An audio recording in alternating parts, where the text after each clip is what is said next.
NordVPN allows you to surf the web anonymously while protecting your financial data, passwords, emails, and interests from hackers and even your own ISP. Follow the link in the description for 75% off a 3-month plan to NordVPN.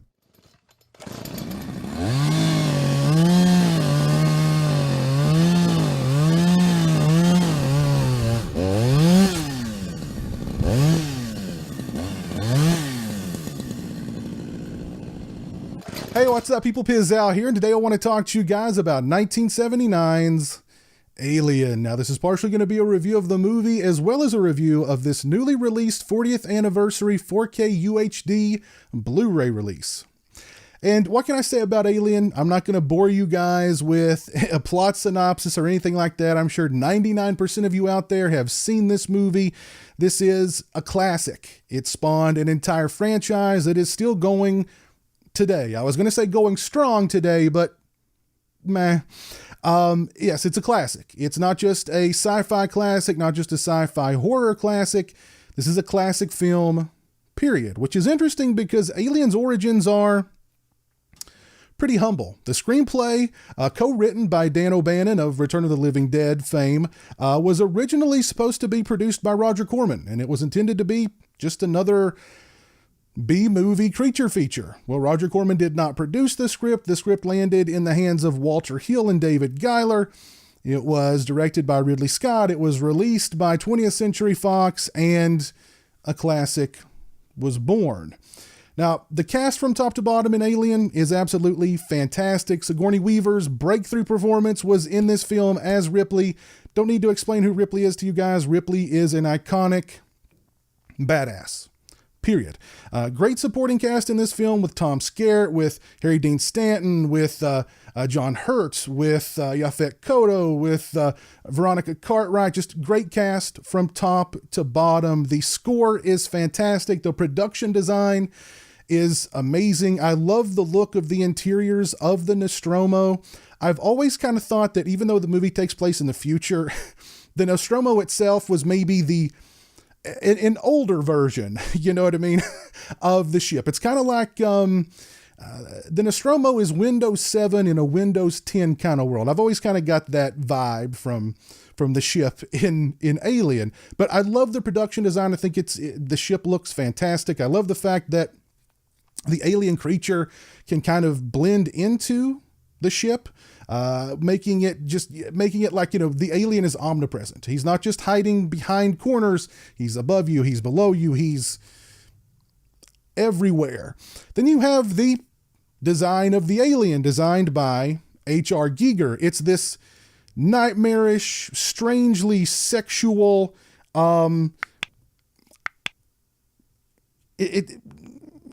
biomechanical kind of organism that is scary and like a little uncomfortable. You know, it's got the mouth inside of its mouth that shoots out at you. Its head looks like a, you know what?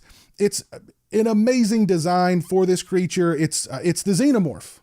It's the xenomorph. When you hear alien, you think of the xenomorph. It's an amazing design from H.R. Giger. He definitely tapped into, you know, it's very scary. It's very nightmarish. It's also very weird. And of course, because it was H.R. Giger, it's also oddly sexual.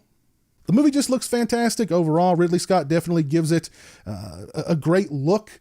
The pacing, I think, is really good. It's kind of a low-key kind of movie in that it moves at its own pace, but at a very calculated kind of pace, kind of ramping up the tension more and more as the film progresses and as the cast is kind of winnowed down to, you know, really just one. Now, the science fiction elements are definitely abundant in this film, but it's the horror elements that really drive Alien. And you've got some really great horrific moments in this movie. The chest bursting scene, for instance, even watching that just yesterday, I mean, it's such an intense, and like when you hear John Hurt's character scream at the top of his lungs just before the thing bursts out of him, I mean, it feels very painful. I've seen this movie countless times, but that sequence, there's just still such a power to that sequence, regardless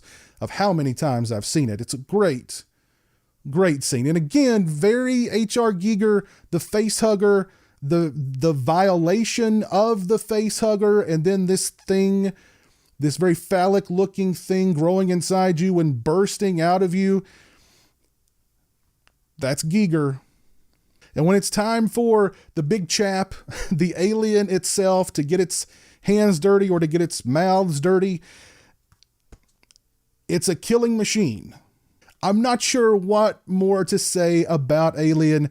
Again, this film is an absolute classic. If you're a sci-fi fan, if you're a horror fan, if you're a sci-fi horror fan, if you're a movie fan in general, this movie should be in your collection. The word classic doesn't do this movie justice, in my opinion. I love Alien.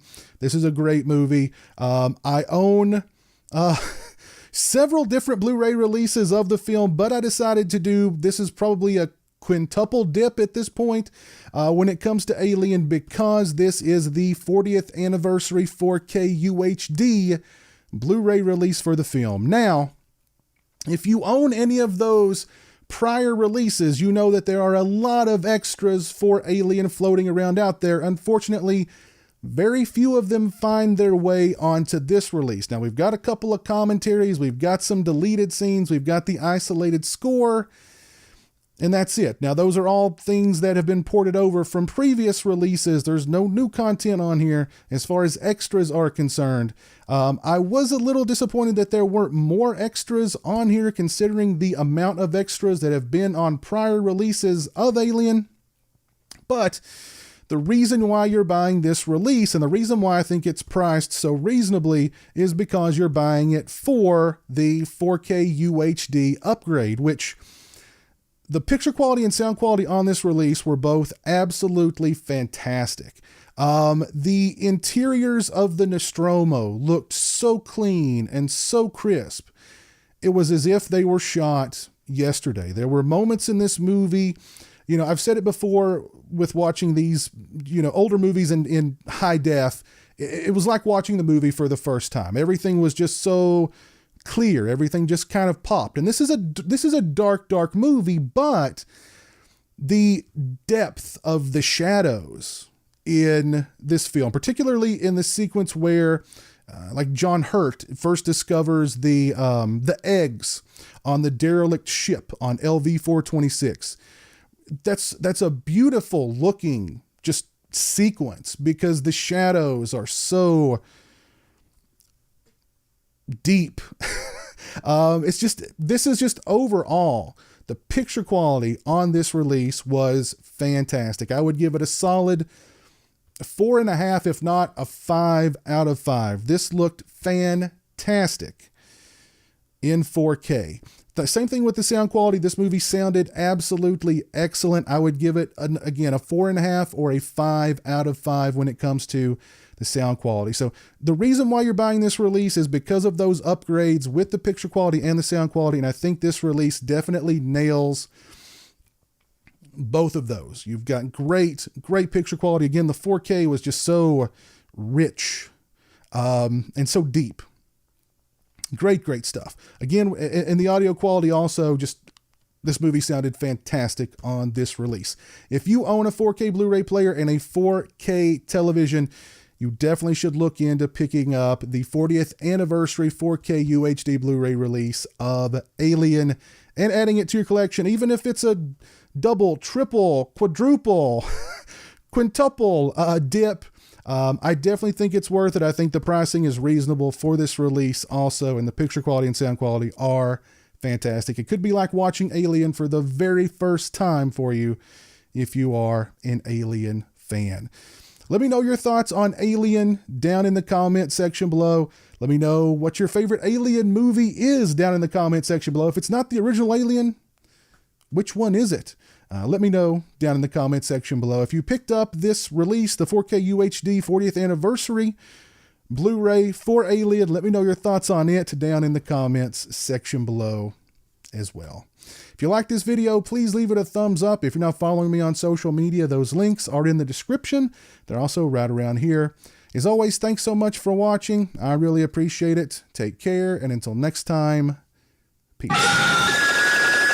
Join the $1 a month club and help support my channel on Patreon. Thank you to my current patrons: Kevin Smythe, Orc145626, B-Movie Mike, Robert Sobel, Turi Delamore, Stephen Flanagan, Lori Holt, Mitch Odell, Farron Sutton, Craig Farrand, Jeremiah Lambert, Grindhouse Grotto, Joseph Charlesworth, Chris Earls, Derek Jana, Demon Waffles, Simon Clark, Stone Gassman, Zachary Barton, Mr. Bibby86, James Welch, Eli Geisler, Jeff Overing, Alan Scott, Kyle McGuire, Jay the Stingray, Lauren Dixon, Andrew McDonald, Dave Barnes, Jonathan Lundy, Chris Parsons, Chris Gonzalez, Trenton Bowser, and Jason Breitenbach.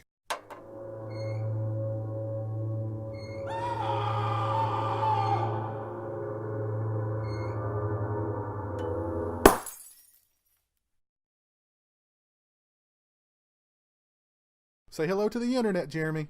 Hello to the internet.